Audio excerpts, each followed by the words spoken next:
comentarios de esta semana. Comentarios temerarios.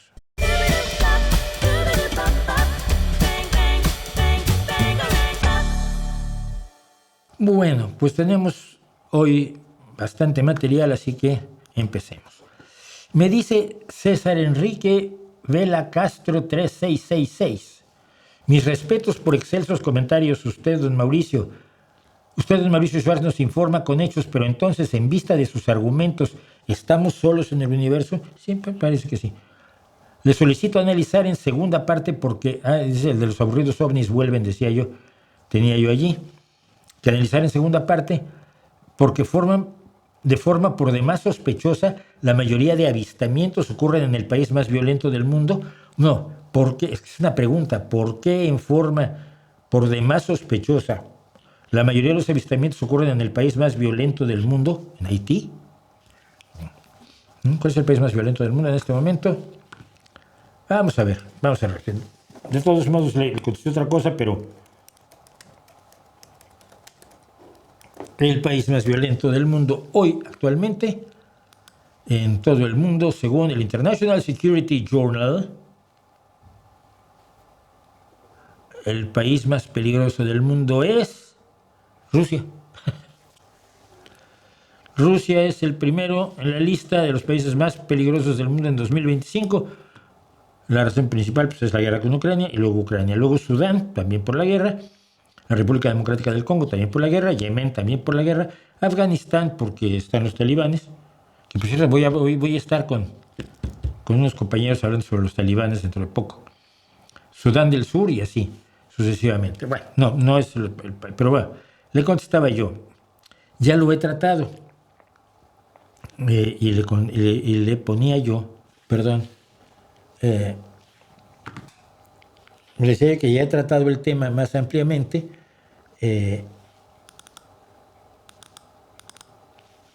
Aquí, en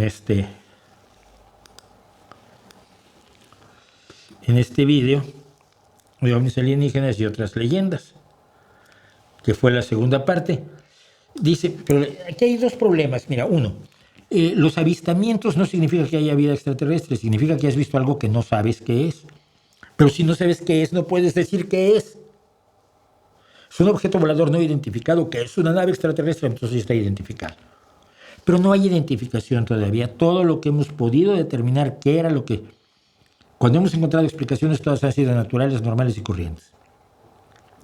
Estamos solos en el universo, no hay forma de saberlo.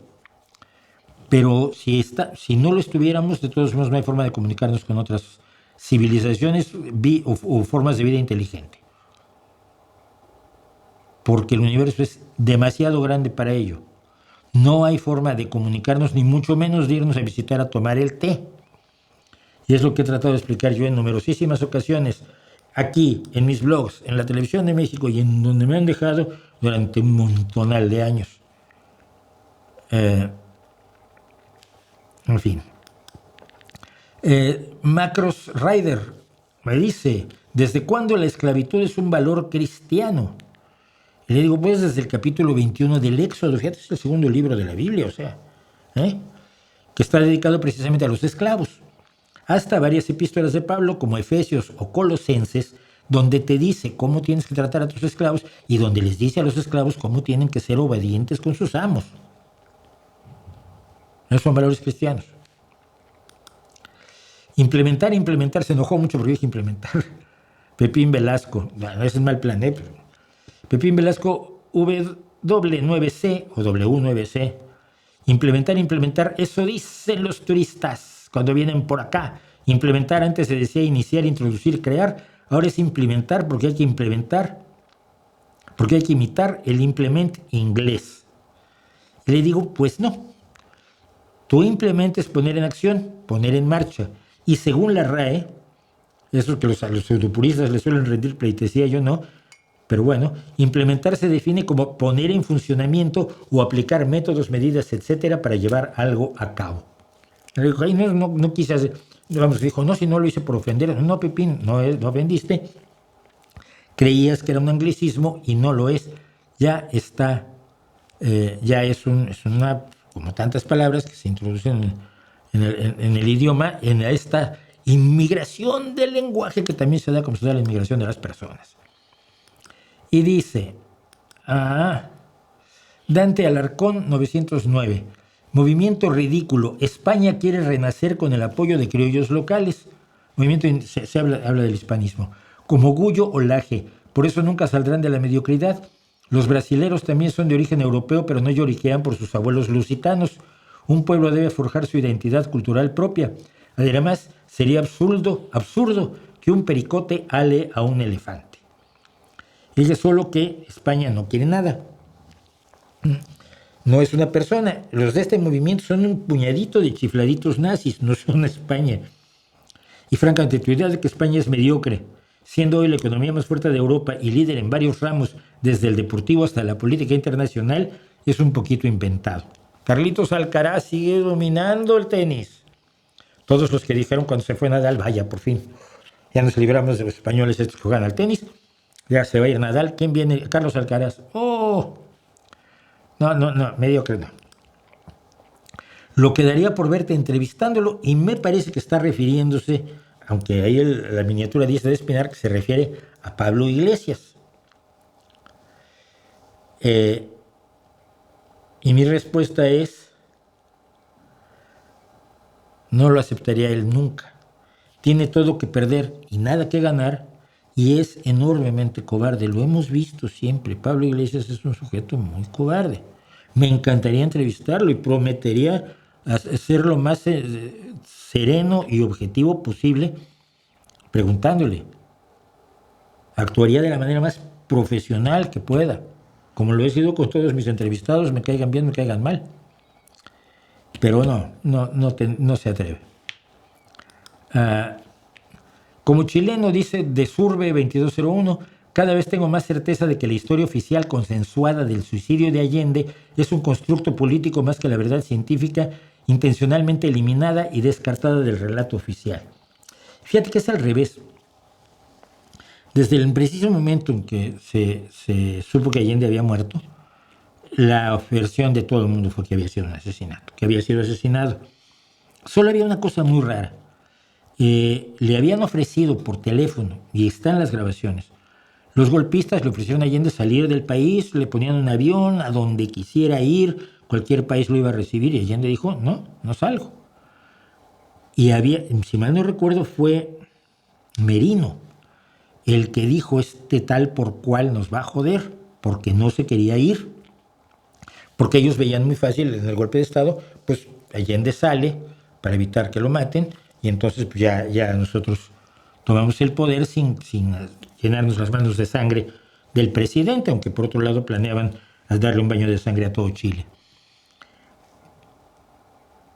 Pero entonces siempre creímos en la hipótesis del asesinato, pero los años, los estudios, incluso el análisis de los restos y las declaraciones de los propios del grupo de amigos del presidente nos dice que se suicidó con su propio fusil de asalto.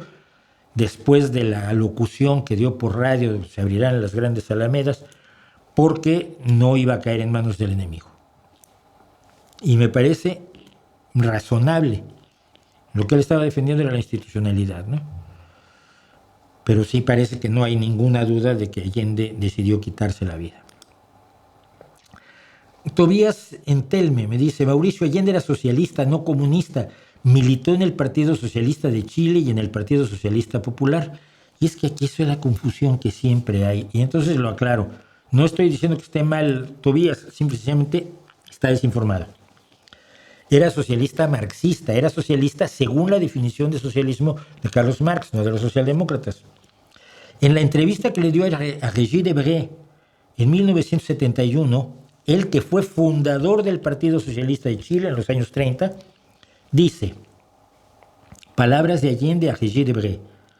Bueno, efectivamente, cuando fundamos el Partido Socialista, existía el Partido Comunista, pero nosotros analizamos la realidad chilena y creímos que había cabida para un partido que, teniendo un pensamiento filosófico y doctrinario similar, un método como el marxismo para interpretar la historia, era un partido que no tenía vinculaciones de tipo internacional. lo cual no significaba que nosotros desconociéramos el internacionalismo proletario. Es decir, que el Partido Socialista de Chile se hizo para tener un partido socialista, un partido marxista, que no dependiera del Partido Comunista de la Unión Soviética, como si dependía el Partido Comunista de Chile, el Partido Comunista de Mexicano y todos los demás.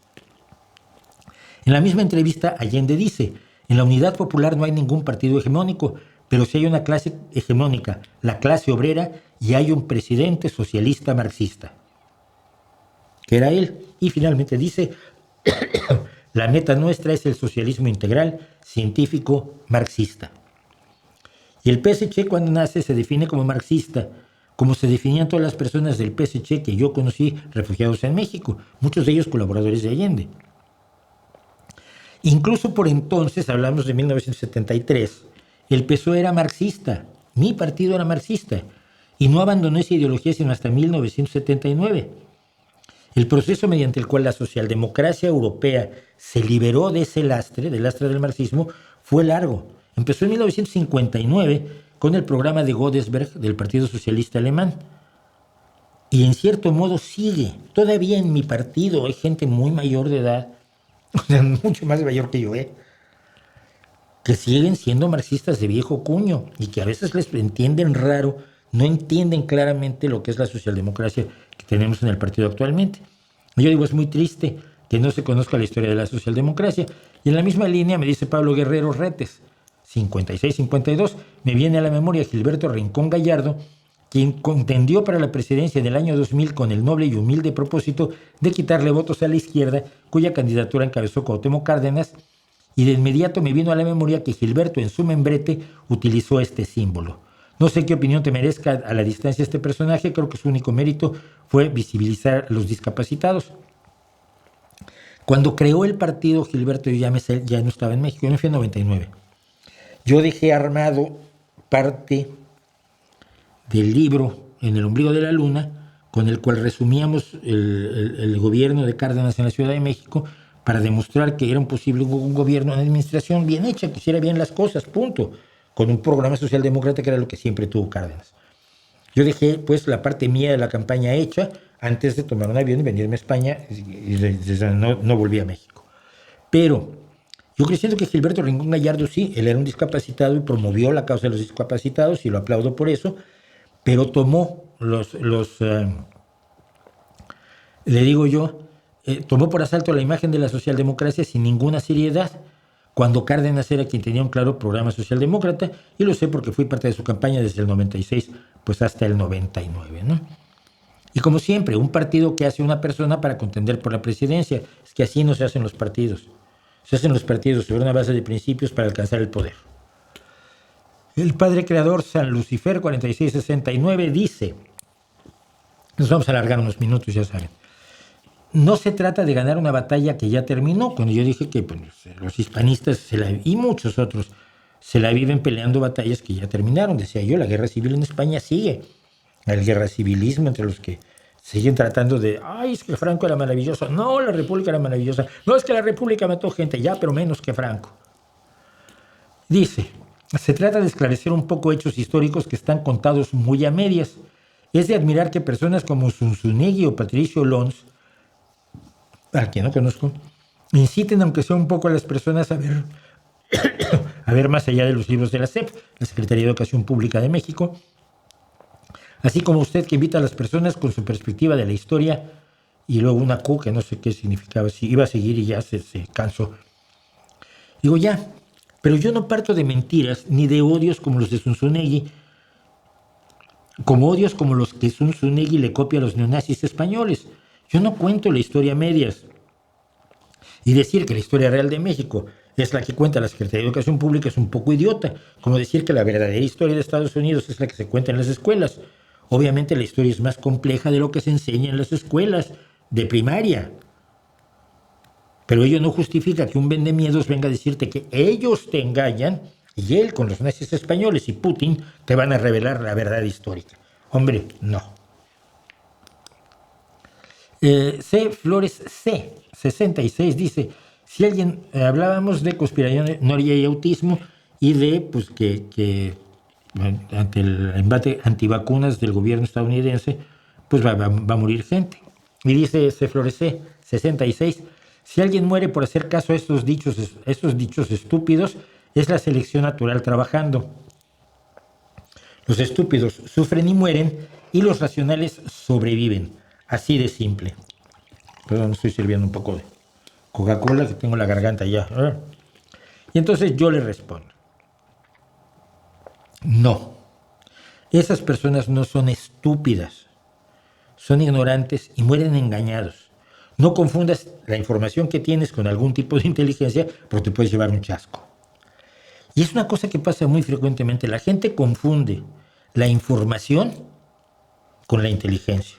Ay, es que estudió ingeniería, es muy inteligente. No, estudió ingeniería, tiene mucha información sobre ingeniería, pero puede ser profundamente imbécil. O no acabó la primaria y por lo tanto no es inteligente. Pues bueno, puede no haber acabado la primaria y ser enormemente inteligente. Conocemos casos. La inteligencia y el conocimiento son distintos. Había aquí en España, me ponía de muy mal humor, un programa que era si eres más listo que un niño de primaria, donde niños de primaria y adultos competían con preguntas propias de la educación primaria, ¿no? Eres más listo que un niño de primaria. Y yo decía, es que no tiene nada que ver con ser listo. ¿Estás informado o no estás informado? Pero la información no es inteligencia. La gente se sigue confundiendo. Bueno, yo sigo. Jesús Topete, no se trata de blanquear o satanizar a nadie, decía yo, por lo del cuento de que los hispanistas pretenden blanquear la conquista. Pero si comparamos la estructura jurídica virreinal española contra los sistemas coloniales de otras potencias, Francia, Inglaterra y obvio Israel, fíjate, sistemas coloniales de un país que creó en 1948 y que no tiene ni una colonia, y los abusos de otros imperios, incluido el mexica, contra sus súbditos provincianos, creo que el imperio español sale bastante bien parado. Ya lo blanqueó. No se trata de blanquear, pero ya lo pasó por la lejía, por la lavadora, ya los tendió al sol para que blanquee. Recomiendo la lectura biográfica de Hernán Cortés por Francisco Icaza, un cortesista de pro, profesor de Derecho e historiador, decano de la Libre de Derecho. Historiador, no, era un jurista de la Libre de Derecho. Bueno, pero contesto. Te voy a decir por qué tu intento de blanquear la conquista española, que es lo que hizo, es fallido. 1. Inglaterra no colonizó al estilo español, con sus soldados, su gobierno, sus leyes. Mira, los primeros que llegaron a Plymouth no eran del gobierno inglés, sino sus perseguidos, mayormente holandeses. Inglaterra no tiene una presencia institucional en América, sino hasta 1607, cuando la London Company, no la corona británica, la London Company, funda Jamestown. Inglaterra finalmente acaba con 13 colonias en un estrecho listón de la costa este de Norteamérica. Los que conquistan el resto del país, aniquilan y desposean a los indígenas, etc., no son el gobierno inglés, sino los estadounidenses originarios. Ya independizados, todo esto ocurre después de 1776. Así que acusar a los británicos del desastre demográfico de América del Norte es injusto. De Francia igual, su primera colonia funcional es la de Port Royal en Canadá en 1605. Para entonces llevías 100 años de dominio español en América. 100 años de esclavitud en América. 100 años de extracción de sus bienes en América. 100 años de desprecio. Sí, los indígenas eran súbditos españoles. No, eran súbditos de segunda, porque nunca tuvieron los puestos que tenían los criollos. Y los criollos no eran de tercera, porque los criollos eran los de segunda, porque tampoco tenían el acceso a los puestos y a los privilegios que tenían los españoles de verdad, los peninsulares. ¿Ya? ¿Ves cómo la historia que te cuentan es ahistórica? Si quieres analizar el colonialismo inglés, ve a la India. Ay, es que los españoles fundaron universidades. Ya, y los ingleses fundaron universidades en la India. Ya, pero es que ponían hospitales. Uy, pues los españoles pusieron un montón de hospitales en la India y en Sudáfrica los ingleses. ¿No decía Rudyard Kipling que precisamente ayudar a esta pobre gente era la carga del hombre blanco, the white man's burden? Si había un paternalismo por parte de la colonia de la reina Victoria, un paternalismo enorme hacia los pueblos a los que también les extraían sus recursos y lo usaban como mercados. No olvidemos que ya en los años 40 Gandhi mismo convierte en un acto de rebeldía el hacer tu propia sal y el hacer tu propia ropa. Porque la riqueza que le extraía a la India, la metrópoli de Londres, entre otras cosas, era por venderle la sal y la ropa, los textiles, a los indostanos. De verdad, simplifican las cosas de una manera que yo no analizo. Y luego, finalmente, le recordé una cosa. La de Casa, que no es historiador, es una novela, no es una biografía histórica. Pero nada de lo que se cuente sobre Hernán Cortés podrá borrar ninguna de las tres cosas siguientes. Uno, su brutalidad durante la conquista. Las marcas a hierro, las torturas, los grilletes, las ejecuciones en masa. Dos, su corrupción luego de la conquista, que lo acusaban sus propios soldados de incluso robar del quinto real. Y tres, el raro deceso de la Marcaida. La Marcaida era la esposa de Hernán Cortés. Hernán Cortés Hernán Cortés en lo que luego sería México, Hernán Cortés se refocila gustosamente con numerosas damiselas indígenas. Principalmente, por supuesto, con la princesa Doña Marina. Hasta que le informan que su mujer viene para acá de Cuba, porque él cuando salió de Cuba se le olvidó que había dejado una esposa. La llamaban la Marcaida. Y entonces lo primero que hace Cortés es tomar a su compañera, a la madre de su hijo, del bastardo Martín Cortés, tomar a su adorada Doña Marina, que tanto hizo por él para ayudarle a conquistar a los mexicas, y la regala. Así como quien regala, sí, un bolígrafo, ¿no? Ay, mira, toma, te lo regalo. Regala a Doña Marina y recibe a su esposa. Ay, ¿cómo estás? ¿Y tú cómo te portaste? Yo muy bien. ¿No hiciste? No, yo. Célibe, como buen cristiano. Cristiano viejo, por cierto. Y luego murió en condiciones muy raras la Marcaida.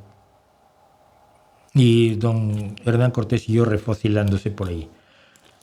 Cuidado con aquello. Y Miguel Bernal, EK8MV. De acuerdo contigo, pero no te escuchamos mucho cuando gobernaba el PRI-PAN. Coincido, Morena se prianizó. Ahí me van a perdonar, ¿eh? Le digo, a ver, ¿no leíste mi trabajo periodístico en México entre 1971 y 1999? ¿No leíste mis blogs desde el año 2000? ¿No escuchaste mis podcasts en distintos momentos, programas de radio en los que participé desde 2010? ¿Y no has visto ningún otro de los 2000 videos que tengo en este canal desde 2009? ¿Y te quejas?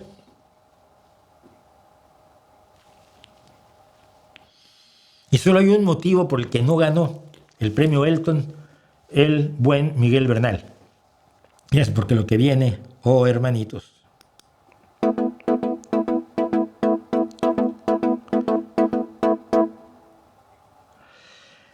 Leonardo de González, 2774, sobre la pintura de la Virgen de Guadalupe, que se venera como si fuera un producto mágico en la Basílica de Guadalupe, en la Ciudad de México, sur de la Ciudad de México. ¿Al sur? No, al oriente de la Ciudad de México, creo. No sé, ahí en la Villa de Guadalupe. Sí, me hizo un lío geográfico terrible ahora. Bueno, ¿cómo puede una tela burda durar medio siglo prácticamente intacta? Voy contestando uno por uno, ¿no? Entonces, dice, ¿cómo puede una tela burda durar medio siglo prácticamente intacta? Y le contesto, como todas las pinturas que tienen incluso más tiempo, del siglo XV o del siglo XIV. Mira, esta monada, esta gloriosísima maravilla que finalmente pude ver hace poco en Londres, precisamente, porque está en Londres. Esta gloria de pintura de Jan van Eyck es del siglo XIV. ¿Cómo lo han cuidado? ¿Cómo se ha mantenido? Lo han cuidado. Hay muchísimas pinturas del siglo XIV. La pintura de la guadalupana es del siglo XVI, si no es que luego fue sustituida por otra, que siempre existe la duda. Pero sí hay muchas telas que duran dices medio siglo, quieres decir medio milenio, y duran más, sí. Luego me dice, ¿cómo se pudo no pintar sino imprimir o estampar una imagen tan rica en detalles en una época y condiciones precarias y en una tela rústica y poco uniforme? Ya hizo el estudio del tejido. Y le digo yo, de lo anterior decía yo, esta pintura es de mediados del 16, la de la guadalupana. Bustamante la describe como un fraude ya en 1556. Y se sobrevive como todas las pinturas de esa época. Lo de las condiciones precarias te lo estás inventando. Está la Venus de Tiziano, la visión de San Pedro, la tentación de San Antonio de Veronese y el matrimonio Ardolfini, 200 años anterior, de Jan van Eyck. Y luego, ¿cómo se pudo no pintar sino imprimir o estampar una imagen? Porque está pintada al óleo. Y la tela no es rústica y poco uniforme, sino que es una tela de lino, como lo dice el vídeo, que por lo visto no viste, preparada para pintar. Ya sabían preparar para pintar. Di los datos en el vídeo, deberías verlo. ¿Cómo puede ser que las flores de su vestido coincidan exactamente con la topografía de la zona, pero vista desde el espacio? Muy fácil, porque no es cierto. Es absolutamente mentira. Es un bulo. ¿Cómo puede ser que las estrellas del manto tengan la ubicación precisa de las constelaciones justo el día o la noche de la supuesta impresión sobrenatural? Tampoco puede ser, es un mito, es un cuento, no tiene ninguna base racional, suena muy guay. Pero no es cierto. La pregunta es falsa porque no es así. Así que dice, son preguntas que los historiadores y detractores ignoran siempre. Es que son preguntas que es como preguntar cómo es posible que flote en las noches y recorra la basílica flotando. Pues no es cierto. Si no es cierto, no es una pregunta que ignores, es una pregunta que no tiene sentido. Ni las flores marcan ninguna topografía del Tepeyac, ni las estrellas tienen la posición que tenían cuando la supuesta impresión. Y es muy fácil verlo, ¿eh? Sabemos dónde estaban las estrellas en ese momento. Busca la posición estelar. Hay aplicaciones que te pueden decir en qué posición estaban las estrellas sobre el Tepeyac. No en Huimanguillo ni en Corea del Norte. Exactamente sobre el Tepeyac. Hay aplicaciones, entonces la buscas y entonces la comparas. Mira, es que el otro día me encontré, por influencia, por cierto, de Neil deGrasse Tyson, me encontré un lugar que te hace dónde estaban las estrellas en el momento preciso y en el momento y lugar preciso que tú quieras. Y yo quería tener la posición de las estrellas sobre la ciudad de Oviedo en el momento en que conocí a mi hijo. Entonces lo mandé a hacer y lo tengo. Es una carta estelar bien bonita y la tenemos colgada ahí en la habitación de mi hijo. O sea que es muy fácil que demuestres tú solo que es falso. Y con eso terminan los comentarios temerarios de esta bonita semana.